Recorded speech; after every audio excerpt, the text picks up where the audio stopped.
get it in focus here, and then off we go. Right, potential divider circuits, page 182. Let's suppose we've got a 9-volt battery with two resistors, R1 and R2, and R1 is 10 ohms, R2 is 20 ohms. Well, we know from previous lessons that this 9 volts is going to be divided across, it's going to be shared rather across these two resistors. You may remember actually that what I'm saying down here is the ratio of the PDs across the resistors equal to the ratios of the resistances, of the values of the resistors. Do you remember this? Well, this is all the potential divider is actually. So let's do a quick bit of analysis of the circuit here. So let's start with, I'd like to know how these two resistors are going to share this 9 volts EMF. How's it going to be divided? Well, the quick amongst you, and that's all of you, will decide that because this resistor is twice this resistor value, it'll have twice the voltage across it, because the current going through it is the same. It's in series. They're both in series with each other, aren't they? So it's going to be 6 volts across R2 and 3 volts across R1, giving 9 volts, and there we are. But let's work it out. Let's start by working out the current. So we want the current through the circuit, which is going to be written here, look, I equals V over R. We're going to use the total resistance, so it's the 9 volts divided by 30 ohms, gives us 0.30 amps to 6 figs. And then we've got V equals IR, and this, so the voltage across R1 is going to be the current times that resistance, which is 0.30 amps times 10 ohms, gives us 3.0 volts.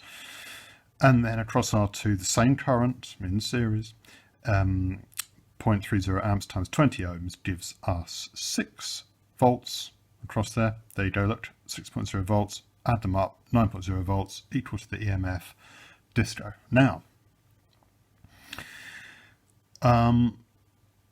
that's all a potential divider is. It's dividing our 9 volts into 2 or more potential differences, depending on how many resistors we put in there.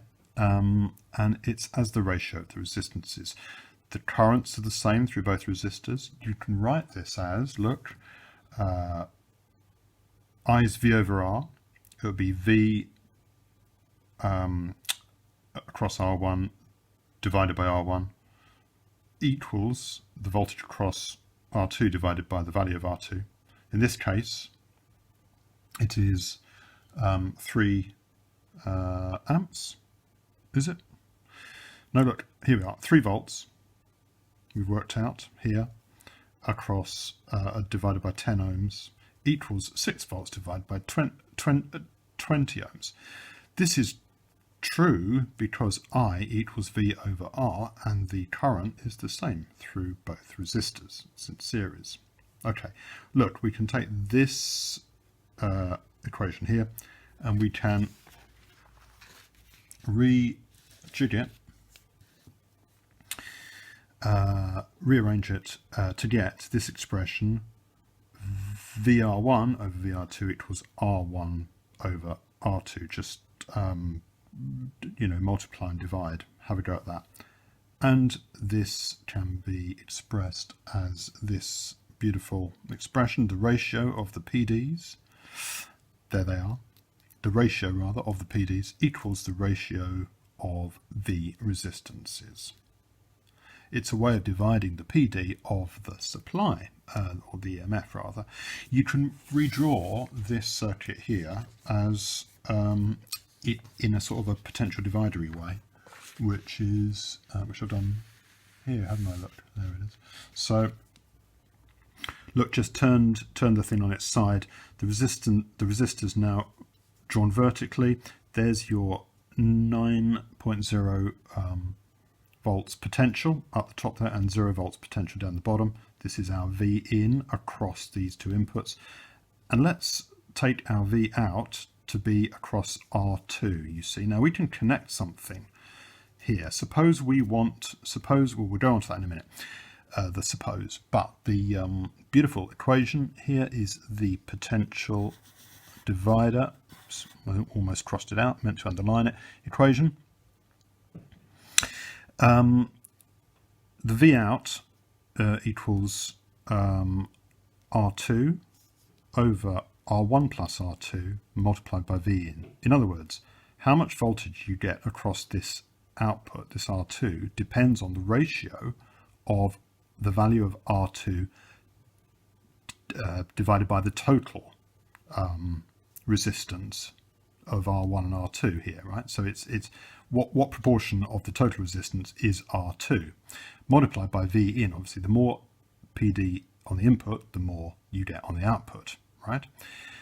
For example, and I've done an example, let's do an easy example. If R2 and R1 were the same value, well then wouldn't R2 over the total be 0.5? Yes? I'll say that again. If R2 was the same value as R1, let's say 10 ohms each, right? Then you'd have 10 ohms divided by 20 ohms, which would give you 10 over 20, 0.5. So V out, so 0.5 times V in, so you'd get V out would be half of V in. If you had 9 volts here, you'd get 4.5 volts out. Taking our previous values of, let's move to the previous slide, 10 ohms and 20 ohms here, right? I've just redrawn them. See, down here. 10 ohms here and 20 ohms. Let's put the values in. R2, 20 divided by R1, 10 plus R2, 20 divided by 30 multiplied by 9, 2 over 3, my maths, times 9, 6.0 volts. Same as before. Potential divider. Beautiful. What are they used for? Say you've got a 9 volt battery and you've got a 6 volt bulb. You wouldn't want to connect it directly across the battery. The bulb would blow. You'd rig this little potential divider circuit up and you would succeed. Or would you? Because is it as straightforward as that? Well, no, because, watch this. Say you've got a bulb, right? It's a 10 ohm resistance bulb, which is designed to run with 6 volts across it. Seems to me that it would dissipate 3.6 watts. Okay, see that?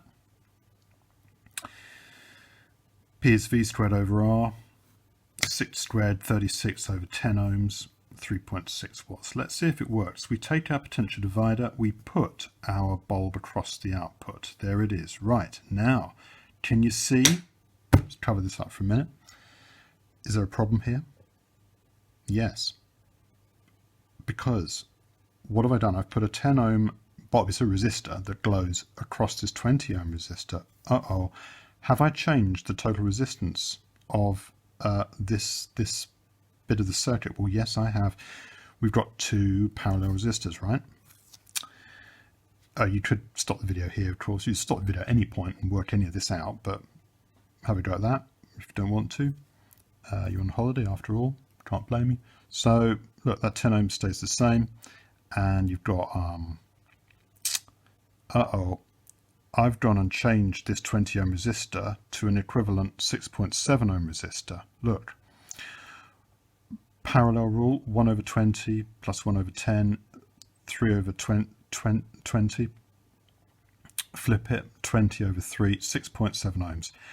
Now, that's going to mean I don't get 6 volts across that output anymore, across my bulb. That's what I want, but I don't get it. Look, watch. My V out now is this resistance, which is 6.7 ohms, the equivalent resistance of these 2 parallel resistors, divided by our total, which is 10 ohms plus 6.7 ohms gives me 16.7 ohms multiplied by my 9 volts only gives me 3.6 volts rather. Failure. And worse, look at this. Will it glow? Not really. No, look, sad face. Bulb, the power dissipated by the bulb is V squared R now. V happens to be, confusingly, I'm sorry about this, 3.6 volts. Don't get confused with the 3.6 watts. It's just an unhappy coincidence of my numbers. But I can't bother to change them, just to cope. 3.6 volt squared over 10 ohms is 13 over 10 is 1.3 watts. That's not going to be a happy bulb. It's only got about a third of the power I wanted. That's a bad design. What to do? Yes, what to do? Pause and think. Let me get all in the picture for you. So, have you had a think? We would have to change, couldn't we change the 10 ohm resistor?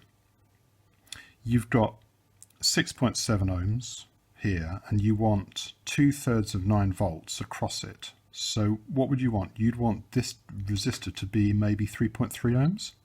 If you did that, then you'd compensate for the reduced resistance of this parallel pair and you'd put 2/3 of this 9 volts back across this parallel pair and your bulb would get the 6 volts you wanted and it would glow in the dark.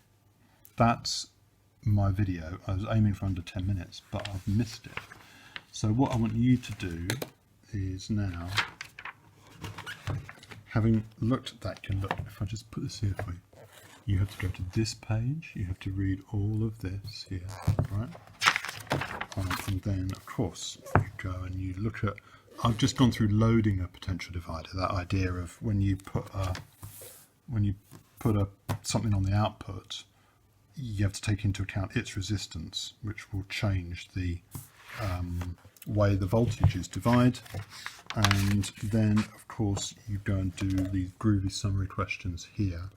And what you can do is do them nicely, email them to me, I suppose, and we'll take it from there. Stay safe.